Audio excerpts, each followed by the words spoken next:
Imagine checking into a hotel only to realize it's designed to kill you. Guests check in, but never check out. Sounds like a horror movie plot, right? This nightmare was real. In the late 19th century, America's first documented serial killer built a murder castle in Chicago. It was a place filled with hidden torture rooms, trapdoors, and deadly secrets. In this video, we take you inside H.H. Holmes's murder castle, a dark tale that will send shivers down your spine and maybe even teach you a lesson about trusting strangers. Herman Webster Mudgett, better known as H.H. Holmes, seemed like a charming doctor and entrepreneur. He moved to Chicago before the 1893 World's Fair, a massive event drawing millions of visitors, and saw an opportunity. Holmes was a masterful con artist. He swindled money from his employers and used it to construct a building that would become infamous. On the outside, it looked like an ordinary three-story hotel with shops and apartments. Inside, however, Holmes designed a labyrinth of rooms and hallways. He kept firing and hiring different builders so no one would understand the full layout. Why? Because he was creating a house of horrors for his own twisted purposes. Holmes's charisma lured victims right to him. He preyed on young women who came to the city seeking jobs and excitement. Many were drawn by the World's Fair and needed a place to stay. His hotel seemed perfect. Little did they know, the kindly Dr. Holmes had no intention of letting them leave alive. Who would suspect the friendly, well-dressed pharmacist of being a murderer? Holmes counted on their trust, and it worked, until people began disappearing. Step inside Holmes's murder castle, and you enter a real-life house of nightmares. The hotel was a maze of secret hallways and false doors, leading nowhere and designed to confuse anyone who tried to escape. Some rooms had no windows and were soundproof. If you screamed, no one outside could hear. Holmes even outfitted certain guest rooms with special vents and gas pipes. At night, he could secretly turn on poison gas and asphyxiate his victims in their beds. Imagine lying in the dark and suddenly you can't breathe, and you have no idea why. This was one of Holmes's favorite methods. There were also trapdoors in the floors and hidden chutes. After Holmes killed someone, he could slide their body straight down to the basement. What waited below was even more ghoulish.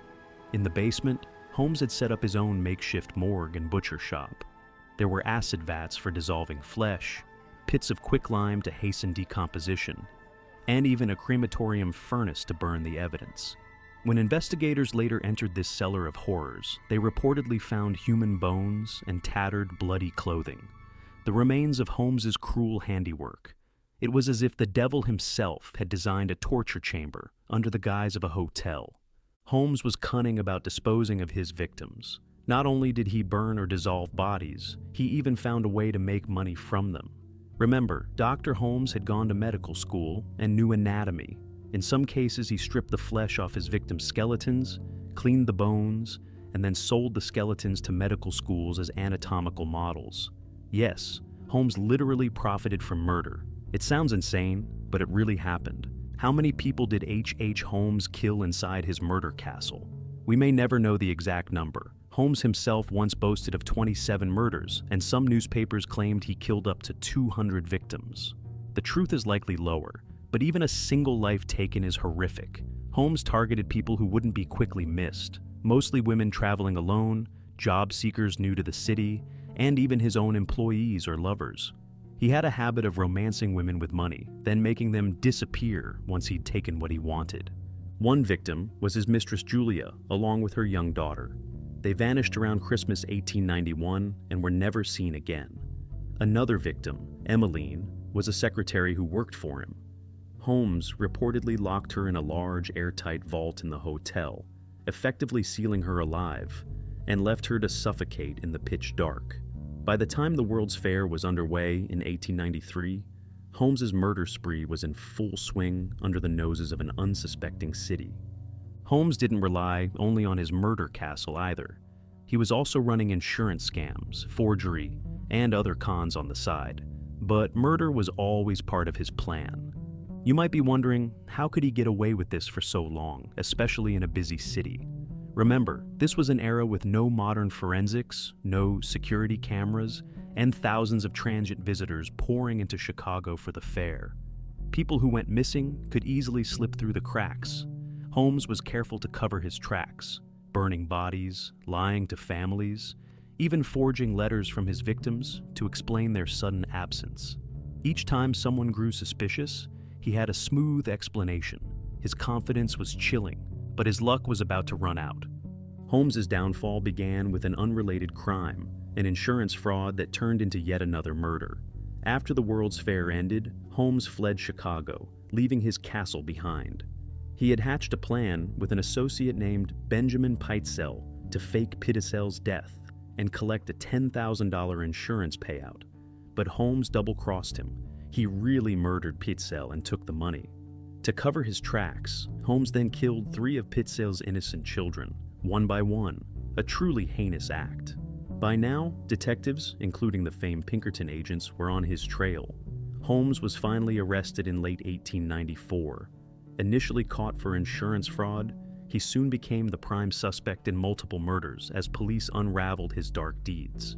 When Chicago police and reporters searched the building at 601 to 603 West 63rd Street, the murder castle, the ghastly truth came out.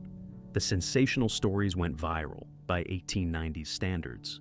Newspapers dubbed Holmes the Monster of Chicago and his building the Murder Castle. Inside, investigators discovered secret passageways, windowless rooms, hidden closets, and evidence of foul play, including scattered human remains. Imagine their horror realizing this ordinary-looking hotel was actually a custom-built death trap. The nation was shocked. How could someone so cold-blooded and calculated exist? Holmes relished the attention. From jail, he bragged about his crimes and even wrote an autobiography, claiming he was born with the devil inside him. He showed no remorse for what he had done. In 1895, H. Holmes was put on trial for murder. The evidence of his atrocities was overwhelming, especially the proof that he had killed Benjamin Pitezel. He was swiftly found guilty and sentenced to death by hanging. On May 7, 1896, Holmes was executed in Philadelphia. It's said that even as he stood on the gallows with a noose around his neck, he remained calm and eerily polite. His last request was to be buried in cement. Holmes didn't want grave robbers stealing his corpse, an ironic wish from a man who had dissected so many others.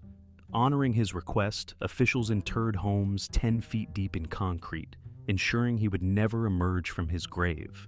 But the story doesn't end there. After Holmes's death, rumors swirled that he had faked his own execution.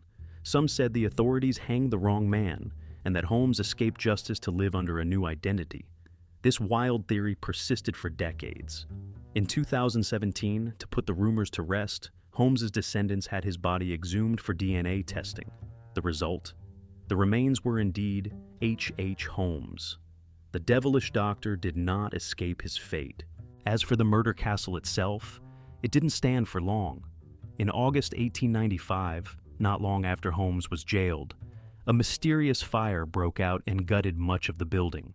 Many suspected arson, perhaps an attempt to destroy that house of evil. The structure was partially rebuilt and actually used for a time after Holmes's death, but eventually it was torn down in 1938.